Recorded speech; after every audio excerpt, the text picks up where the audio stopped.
Kalau dah jodoh, tak ke mana lah kawan. Korang nak tahu tak? Makcik dengan pakcik ni first time dating kat mana? Tepi tas sampah je tau. Main gila.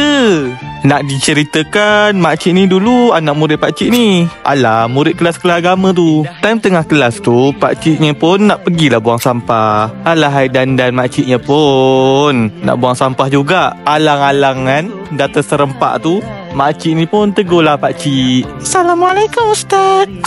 Cair lah kawan tu. Alah, ngadanya lah. Gambar pentin diorang ni gambar couple sempena hari raya tau.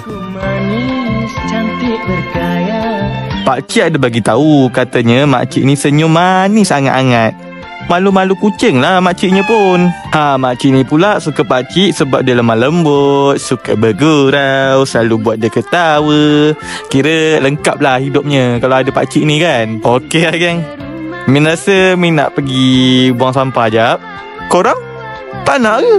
Hele, dah lah single. Lepas tu tak nak ikut pula buang sampah sekali. Apa benda? Raya-raya pun